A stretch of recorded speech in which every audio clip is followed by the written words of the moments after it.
I'm a coach here. This is HCTV.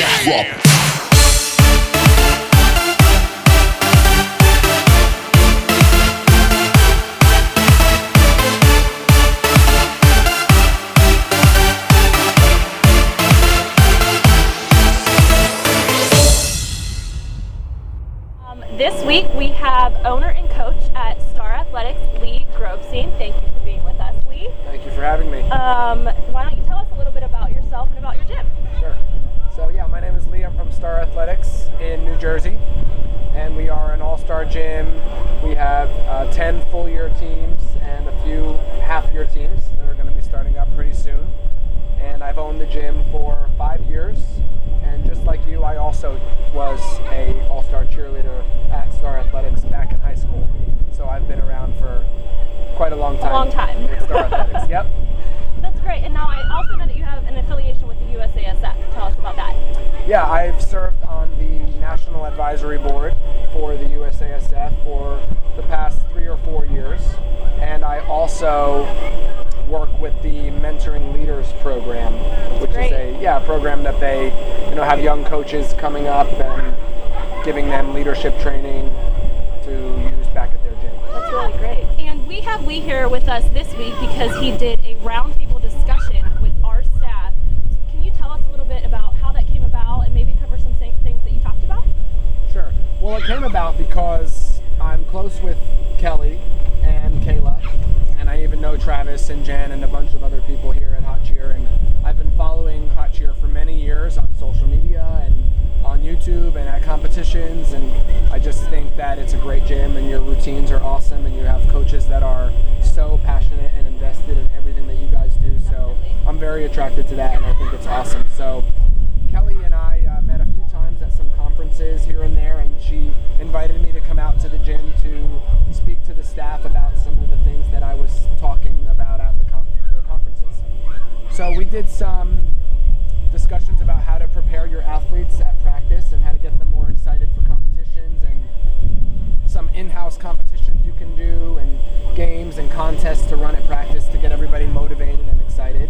And that was really good, and we talked about some really good ideas with that.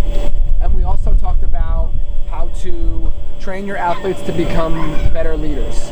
So we gave different examples of how the athletes could learn leadership styles and use them at practice and in school, and it was just a really good roundtable discussion. So along with learning different leaders in your gym, we also talked about a little bit in our staff roundtable about proper tumbling technique and proper progression with athletes. Tell us about the importance of that. Tumbling progression and safety is very important, especially from an injury prevention standpoint. So you don't want your athletes to be moving too quickly through the skills. You really want them to be learning them with proper technique and also with enough conditioning so they have the strength to withstand the force that tumbling creates on the body. So we did talk with the staff today about how long athletes should be performing skills and on what surfaces prior to moving on to the next one. And it should be a few months, 3 to 6 months, or even longer sometimes, when you learn a new skill where you've gotten to a point where you can master it, and then you can start working on the next one. And all of you know the importance of tumbling technique in a routine. So whenever you practice in the gym well, it shows in a routine on the floor whenever you compete to success on the mat. And there's been many score sheet changes throughout the year. So Lee, why don't you talk about your thoughts on the score sheet? One of the things that I actually do like about the new score sheet changes is that they've increased the amount of points to earn with technique categories. They've pretty much doubled it. And I think that's important because a lot of coaches that do focus on technique, those teams can now get more rewarded, and it's going to force all coaches and teams to have more of an emphasis on their technique across the board, whether it's stunts or pyramids or tumbling. It's going to make the sport, I think, more safe for everyone, and it's going to put a better product on the floor for everybody's routines. Absolutely. Well, Lee, we're about at the end right now. Do you have anything else you would like to add?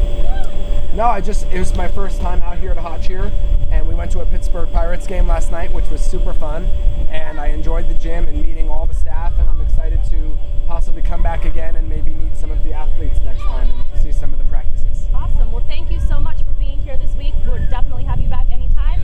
And as most of you know, we have a lot of activities here for our athletes at the gym, and you can actually hear all the background noise today because we are having our end of summer party to kick off the season. And right now we're going to throw it to Kayla with our Twitter questions. Thanks, Wiater. Our question this week is from HotCheer Haley, and she says, can we try to get a HotCheer Snapchat filter? Haley, we've been trying. Jen designed a Snapchat filter, emailed it to Snapchat, and we're just crossing our fingers that we get approved and that HotCheer has our own Snapchat filter. We need you guys to ask more questions. Hashtag AskHCTV on Twitter, in the comment section on Instagram, in the comment section on Facebook, and in the comment section on YouTube. If your Twitter question or Instagram, Facebook, YouTube question gets picked next week for HCTV, you'll win a $25 Pro Shop gift certificate. Thanks. So tune in. Back to you, Wiater. Thank you guys for tuning in this week to HCTV. Make sure you catch next week's episode, and we'll see you then.